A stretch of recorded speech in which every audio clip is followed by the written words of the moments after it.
Hello there. My name is Murray. I'm with my co-host Corey, and we are the Real Guys. This is Sign Radio, and this is the Real Show with two E's. So today we've got a packed show for you because every broadcast is special to us. It's a very special day. We are your number one platform on the airwaves and YouTube for pop culture, film, and television discussion. As always, I'm accompanied by my co-host Corey. How are you doing today, Corey? I'm doing very well, thank you. We are at Instagram on The Real Show FM and on Twitter at The Real Show FM. We're also on Google, Apple, and Spotify and Amazon and anywhere you get your podcasts. We're there now. So today, what are we going to be looking at and reviewing for the people, for the eager listeners? We're reviewing Zack Snyder's Army of the Dead.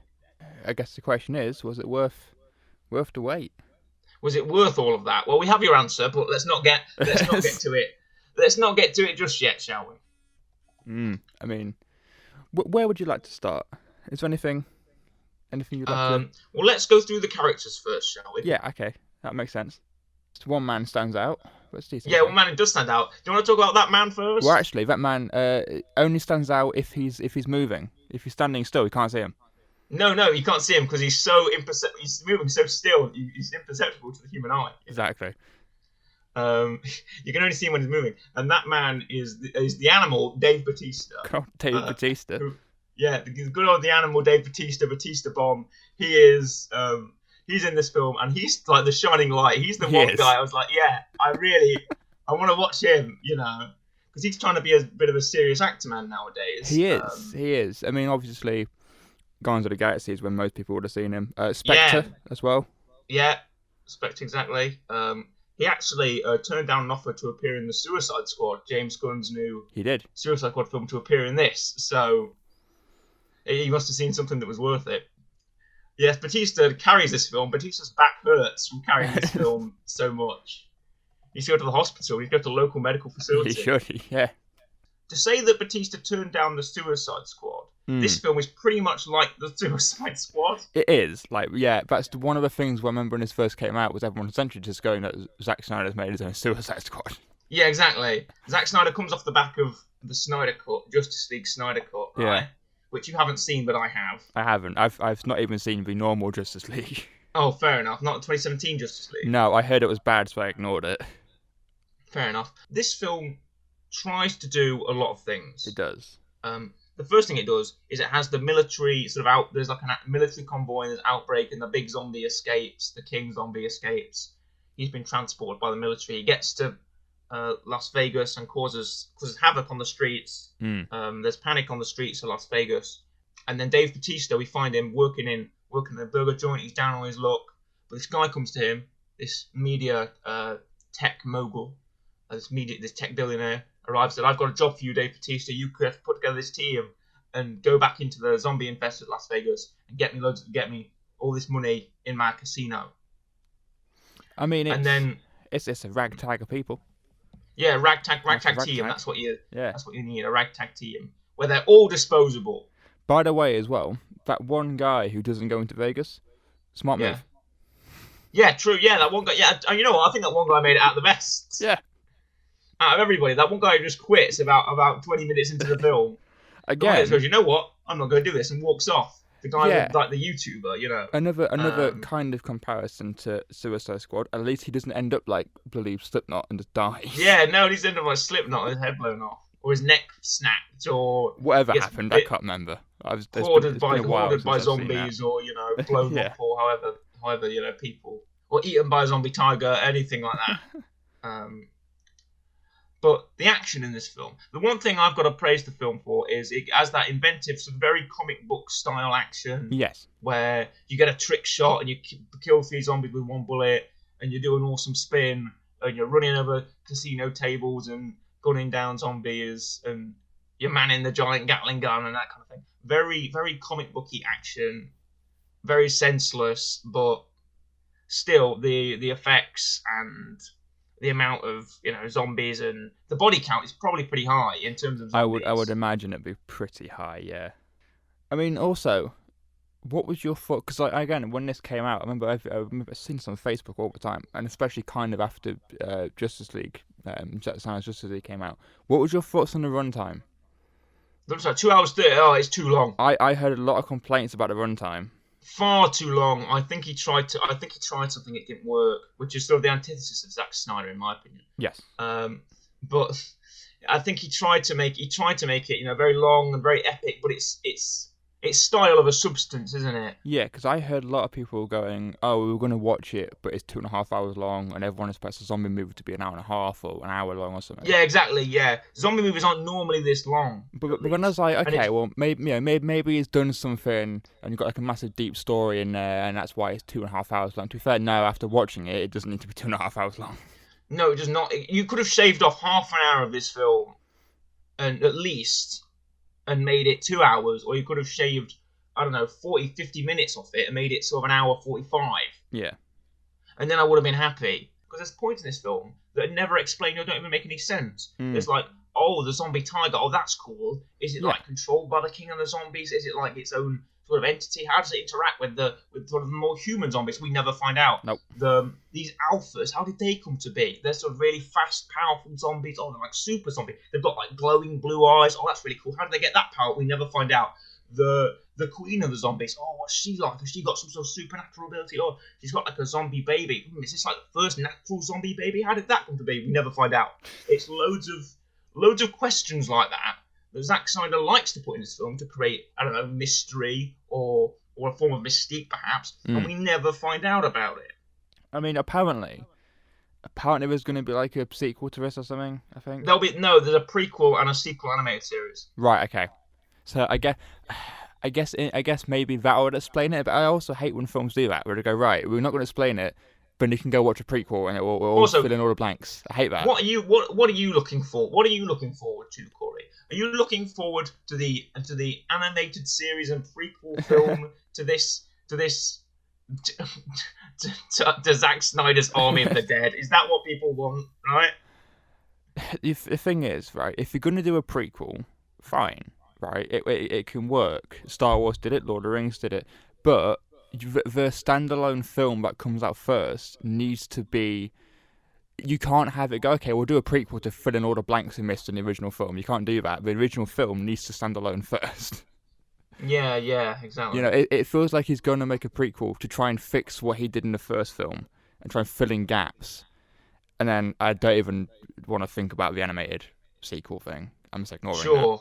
I think they're going to do that sort of Netflix anime thing they do, like they did with Ghost in the Shell and they did with... Lord of the Rings is actually doing it as well. It's not Netflix, I believe, but they're doing... It's Amazon. Yes, they're doing an Amazon animated film thing. Yeah, I think it's called War of the Rohirrim or something like that. It's about correct. Rohan. Yes, it's Helm's Deep and all that sort of stuff. Helm's Deep, exactly. But with this, if we can take it back to the film and back to the... Yeah, you can tell when it's a good film. We'll just keep talking about other stuff. When we start talking about... Yeah, exactly. I think that's the mark. I think on the real show, that is the mark of the fact we're disinterested with a film or uninterested with a film.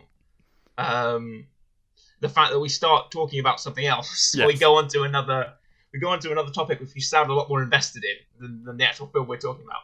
The soundtrack in this film, okay? Use a lot of very popular songs. We've used two of them already. Yeah. Or we've mentioned two of them already. And one of the songs he uses, which I have a specific problem with, which I'm sure you'll agree with, Corey, is the use of the Cranberries song "Zombies." Yes. Now, yeah, sure, yeah, the zombies in the film and the song's called "Zombies," right? But that's not what the song is actually about. No, it's not. Because for anyone who knows anything about a shred of Irish history, knows that Zombies is actually about the Troubles. Yes. Which was a horrendous period of time for both Northern and Southern Ireland. One of the concepts in this film, I think someone mentioned it, I think it's like the tech nerd, safecracker nerd, is that the film could be a time loop. You know, so you can watch it more than once. It's a very loose theory. Like what? Do they suddenly rebuild and repopulate Las Vegas in the span of a couple of hours? Or... It either feels like a bit of like a MacGuffin, where it's like, here's a thing, it doesn't mean anything, but it's there. Or it just feels like a way of going, we're going to put this thing in, so that it creates this time loop, so people can watch the end of the film and then restart the film again. Or it feels like Zack Snyder trying to grasp at straws. Or that, yeah. And trying to create something that's meaningful and there's loads of depth but in reality, it's just something stupid. I mean, it'll be. I don't know. It didn't work for me anyway. If it is an actual thing, if it does become canon or whatever, or comes out to be, this actual Canon. thing. Zack Snyder's Army of the Dead canon. Yeah, that's it. That's the universe people will Hey, be. it's getting a prequel and it's getting an animated, sequel thing. It's got a universe now. It's got an Army of the Dead universe. Oh yeah, dread the Army of the Dead canon universe, dear. The Zack Snyder reverse, or whatever they're gonna call it, Yeah. Dave Bautista himself, who doesn't actually make it out of the film. Nope. He has to be killed by his daughter because he gets bitten by the king zombie, and he has to have his daughter kill him, and it's an emotional moment. Which is completely offset by just a huge nuke in the background. Yeah. And then we get to the final ending of the film, and we have the song playing, and it cuts to black, and there's mystery, and I'm finally relieved. Yeah. Because the film is over. Let's see if we can't give this film a real rating. Right. Well, it's not. This isn't getting like a 10 out of 10. No, it's not getting the coveted 10 out of 10. God, if it does, we have to review it again. It's a time loop, Murray. We're stuck. We're just going to keep reviewing it. Right, okay. Well, but there were some okay parts of the film. I like the concept of different stuff. And hey, if there's different types of zombies, cool. Normally you get the slow ones or the really fast ones, and that's kind of it. It had good parts. It's still not getting high. I reckon I'll give it probably a 3 out of 10, maybe 3.5. Also, one more thing. Yeah. They sacrificed that dude. They sacrificed that idiot at the start, and they go. And the as I said before, the blonde woman says, "Oh, the alphas will require a sacrifice in exchange for safe passage." Right? Okay. Yeah. So they give them the sacrifice, and the alphas attack them anyway. Yeah. What's up with that? The sacrifice don't mean jack, as far as I'm concerned. But right, my real rating isn't very high either. Okay. Sorry, what did you give it? I was completely enraptured in my point. 3.5. It was between 3 or 3.5. I'm going to give it a 5. That's fair. Yeah. Just middle of the road 5. It means nothing to me, really. Yeah. It's a one and done. I forgot about it about 5 minutes later after I saw it. It's just a 5. Nothing better. It's a resentful 5, right? Yeah. It's not good. It's not good enough to get a lower rating, if you know what I mean. That's fair enough. It's not good enough to earn my disdain and get a lower rating, so it's going to get a 5. It's a resentful 5. Yeah, that's fine. I mean, the other thing that bugged me with this film, right, is if you look up like the poster and stuff for the film, it's all like nice and bright and like colourful. Yeah, exactly. And you got the skull with diamonds in his eyes, and it's pink and yellow and blue and orange and wow. And then like you watch the film, and it's all murky and green and grey. It's like that's not what I expected. Pink and yellow and green I and thought, blue. And wow. I was like, we're just gonna get an action-packed, like, or not like Fast and the Furious, but like just an action-packed silly thing that just a couple of hours maybe, just random like stuff. You can expect this from like Edgar Wright or Yeah. like someone. Who's another guy I'm thinking of? I don't know. His name escapes me. But yeah, you expect something like this from like a fun director, like a Taika Waititi perhaps. I expected right something. Have you played the game Dead Rising? Yes. Yeah, that. I want someone making. Oh, yeah. I want someone making like a chainsaw thing out of paddles and chainsaws. Yeah, exactly. Yeah. It's a bit of fun. For 2 hours. A group of people killing zombies in a casino. Not this like attempt to be emotional and weird time loop theories. And no, I just wanted fun, man. Let me sit back for 2 hours. That's a good point. You look at the poster, look at even the marketing. Yeah. And it's like, there's loads of fun colours and there's loads of wacky characters and hey, we're going to a zombie casino, bang bang bang bang kind of thing. Yeah. But no, it gets you've got to kill me. I'm going to turn into one of them. That kind of thing. Let's put me out of my misery, Corey, and put me out of my misery and give us a weekly rec. Yeah, so I've mentioned this film before. I think I mentioned it in our, the streaming services episode. I forgot the word streaming services. And it stars Bautista, which you can already see where it's going if I mention streaming services and Bautista. Yeah, he loves them. There's only one way it's going. Are you hooked on the feeling, Murray? I certainly am. I'm believing. You high on believing? Yeah, I'm high on believing. I'm of course talking about Guardians of the Galaxy 1. Ah, okay. Well, all right. Now, Well, give us a little rundown. yeah, so a couple of reasons. One, it's actually a good film. Mm. Uh, two, stars Bautista. Yes, as Drax the Destroyer. Three, if you're going to watch the other Guardians of the Galaxy film and the new one coming out at some point, obviously start with the first one. But it's a good film. It's fun. Essentially, it's not what this film should have been, but it's kind of what I expected. It's just fun. Yeah. It's a group of people doing stuff in a comedic way for a couple of hours. It doesn't take itself seriously, essentially. No, not like this It's got a film. great No. soundtrack as well. It's fantastic. I love it. And it's like Batista in this in Guardians of the Galaxy is probably, and it's which I think apparently according to Batista is essentially after like Guardians 3. I think he's not playing him anymore or something. Oh well, you got to give him what he wants. You know. God's I was sake. waiting. You know, I was waiting to use that one, Corey. Of course you were. So that is your weekly rec. What are you going to give it for a real rating? I'm going to give it a 8 out of 10. 8 out of 10. Yeah, Good film. like, it's good. Got Chris Pratt, Star Lord, Zoe Saldana, Rocket Raccoon, and Groot. Good old Great. Vin Diesel. Vin Diesel, yeah. Ronan the Accuser, Lee Pace in it. But yeah, it's just good. It's good fun. Hmm. It's good fun. Go watch that. Don't watch this. Go watch that. Exactly. Yeah, don't watch. That's the best review we can give Army of the Dead. Yeah. Watch Guardians of the Galaxy instead. Yeah.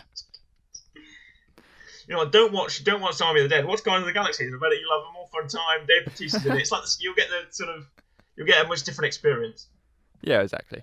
a better experience.